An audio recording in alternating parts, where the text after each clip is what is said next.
lo que hizo Stussy sorprendió a todos, al igual que el capítulo de esta semana. Y es que One Piece esta semana estuvo cargado, así que acompáñame para analizar a fondo este capítulo. Sin más, arranquemos. Hola, soy Tylan y espero que estés muy bien. Como te mencionaba, sin lugar a dudas Stussy fue la gran revelación en este capítulo. Y no suelo comenzar los análisis con el plato fuerte al inicio, pero hoy haré una excepción. Por fin tenemos un poco de luz sobre Stussy. Comencemos por su verdadera identidad. Justo al comienzo del capítulo podemos leer una nota de Vegapunk, donde habla del primer clon exitoso, para que al final se nos revele que en realidad este primer clon es nada menos que la hermosa y letal Stussy. Esto nos dice mucho. Primero, este clon tiene por lo menos 24 años, ya que recordemos que Vegapunk fue arrestado poco después de que se hiciera público que habían descubierto el factor linaje, según lo que nos cuenta uno de los hermanos de Sanji en el capítulo 840 del manga. Puede que no tenga tanta importancia, pero esto también nos dice que los clones pueden envejecer, al menos si Stussy,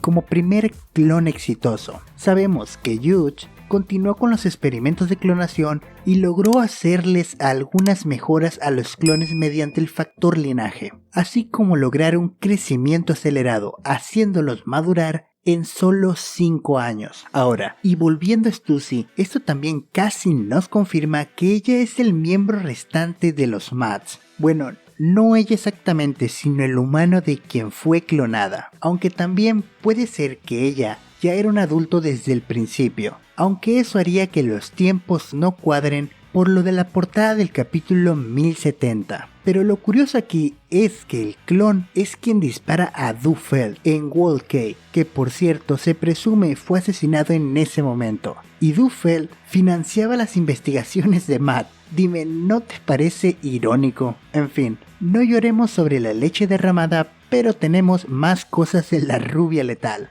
Además de saber que es un clon, también se nos dice su nombre, Miss Buckingham Stussy. Espera, que todavía se agrega un jugoso dato. Es que el Stussy original fue miembro de los piratas Rocks. Siendo sincero, todos estos datos así sueltos no importan un reverendo pepino. Pero si unimos los puntos, nos da una respuesta muy interesante. Y aquí voy a hacer una conjetura, ya que aún no tenemos una confirmación oficial. Miss Buckingham Stussy es en realidad Miss Bucking, la madre de Weevil, el autoproclamado hijo de Shirohige. Vamos por partes. En el capítulo 1009 del manga, Marco nos cuenta que Shirohige y esta anciana estuvieron en el mismo barco hace unos 40 años. Si recordamos, es más o menos la época cuando Barba Blanca estaba con los Rocks. Esto también nos daría otra respuesta, ya que Miss Bucking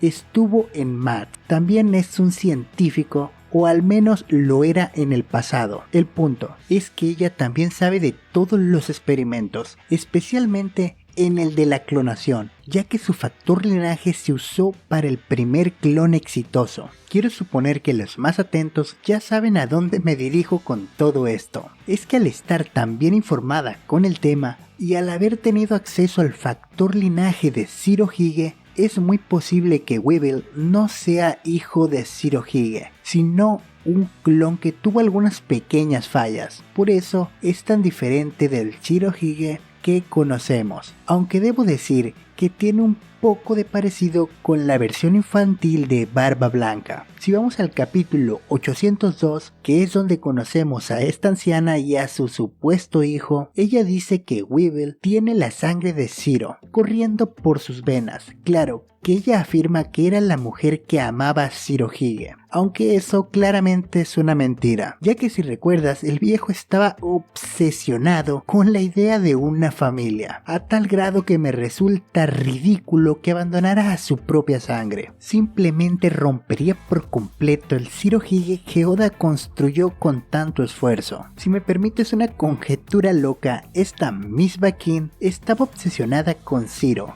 ya sea por su fuerza o simplemente es una acosadora de primer nivel. y se robó algo de su cabello o sangre o algo de donde pudiera obtener el factor linaje. Lo guardó como un tesoro por mucho tiempo y cuando por fin aprendió sobre la clonación y el factor linaje, bueno, Weevil tuvo suerte de llegar al mundo, aunque con esta loca como madre más bien mala suerte. Ahora volviendo al capítulo, tenemos que Stussy ataca a Kaku y lo manda a dormir, lo que deja la duda de si Stussy es el llamado aliado misterioso. De ser este el caso, debo decir que me toma por completo por sorpresa. La verdad es que no, me lo sospechaba desde que apareció la portada del capítulo 1070, en el que parecía que Stussy estaba de espaldas. Es solo que era tan obvio que pensé que Oda nos estaba queriendo engañar. Juro que estaba seguro que Smoker es ese aliado misterioso. Ya sabes que se supone que se dirigía a que Vegapunk curara a los niños que Caesar secuestró. Pensé que Oda rescataría ese detalle de hace como 300 capítulos, pero bueno, esto de Stussy también me gustó, así que le doy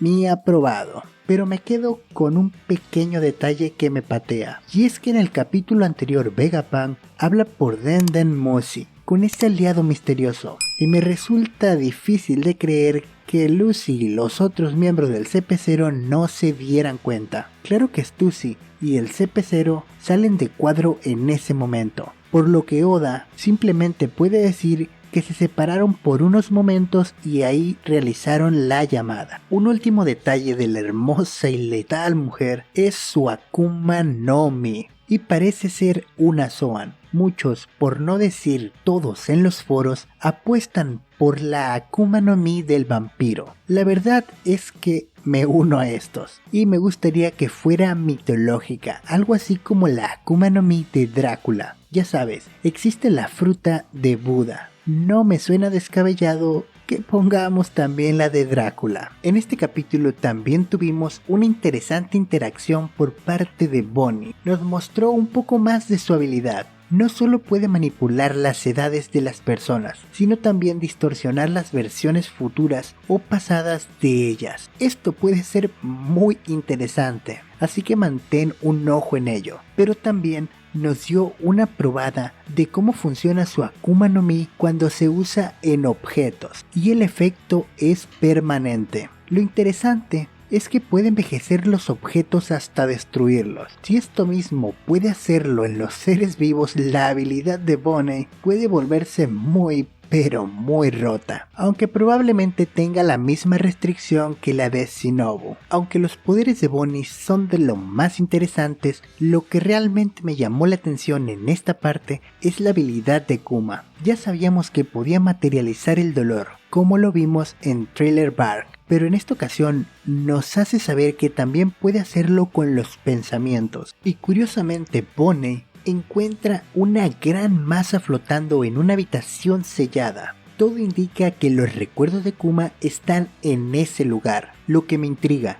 es lo que pasará cuando los toque. ¿Será que vuelven al Kuma original o como sucede con Zoro y el dolor? El que lo toca lo absorbe y desaparece. Eso significaría que Bonnie se quedaría con los últimos recuerdos de su padre. Un gran detalle por parte de Oda, y una lástima si esos recuerdos servirían para traer de vuelta a Kuma. Aunque parece que Kuma se dirige a su fin, así que no importaría mucho en realidad. Creo que me faltó tacto, lo siento. Volviendo al tema, y si soy sincero, también me da un poco de miedo. Y si lo que descubre Bonnie es realmente muy malo, como que ella es un clon. Rayo, no me gusta nada que todo esto aparezca cuando, justo en este capítulo, la clonación tuvo tanta importancia. Cruza los dedos y espera lo mejor. Ahora, en el siguiente punto tenemos el Zoro vs Kaku. Me gustaría decirte que fue increíble. Trajo grandes recuerdos, un encuentro lleno de nostalgia. Pero sería una mentira cochina. Y te lo puedo describir con una sola palabra: decepcionante. Duro pero real. Quiero decir, el Luffy vs Rob Lucci fue breve, pero estuvo lleno de nostalgia. Agregaría un poco más de acción si dependiera de mí, pero se cumplió con lo prometido. Pero luego tenemos el Zoro vs Kaku, que ni siquiera arrancan y lo mandan a dormir al señor nariz respingada. Claro que si tomamos en cuenta los paneles del capítulo anterior y los paneles en off donde se escucha la pelea desde el laboratorio, podríamos tener bastante acción. La cuestión es que no lo vimos y para mí así no vale para nada. A pesar de la mediocre y decepcionante actuación de Jirafa-kun, no puedo dejar de mencionar que Kaku despertó su Akuma no Mi, algo que, si me permites decir, era predecible. Es que Kaku, sin un aumento de poder, sería carne de picar contra Zoro. Pero quiero aumentar la apuesta y espero que esa fruta sea mitológica. Hasta que no se diga lo contrario, no me van a sacar de ahí. Aunque lo mandaron a dormir casi al final de este capítulo, tiene su Akuma no Mi despierta. Y el daño recibido no es mucho, así que si Rob Lucci se levantó después del tremendo ataque que le metió a Luffy, a menos de que la habilidad de Stus implique dejar fuera de combate al que muerda por días o algo así, podríamos tener más de Kaku en los siguientes capítulos. En fin, Kizaru se aproxima, él son suficientes problemas para dificultar la salida. Pero si te soy sincero, me intriga más qué pasará entre Rob Lucci y Stussy. Si bien parece que la hermosa rubia tiene plena confianza en mandar a dormir a Lucy, yo no lo menospreciaría, a pesar de que recién le dio una buena paliza a Luffy al pequeño gatito. Aunque no se notaron mucho los otros miembros de la banda en este capítulo, es interesante que Franky y Sanji se dirijan a donde están luchando para ayudar, eso sin contar a los satélites de Vegapunk, que tratarán de recuperar el mando de los Seraphim, que por cierto, solo espero que no le pase nada a la hermosa Lilith-chan, pero no me quejaría si le cortan una pierna a Sanji en el proceso. Ya sabes, tiene que haber algunos sacrificios en el camino. Una lástima que le toque al rubio. Dejando las bromas de lado, desde mi parecer, la balanza se está cambiando hacia el lado de los piratas y Vegapunk. Para resumir, si no llega Kizaru rápido, las cosas se pondrán feas para el CP0. O mejor dicho, Vegapunk y los Mugiwaras se van a escapar sin complicaciones, si no llega el almirante ya. Ciertamente sería bueno para ellos, pero también algo anticlimático para la historia. Así que auguro que la llegada de Kizaru se dará en los próximos 2 capítulos. Si te gustó el video, tienes el botón de suscribirte y la campanita aquí abajo. Deja tu me gusta y no olvides que en el primer comentario te dejo algo que te puede interesar.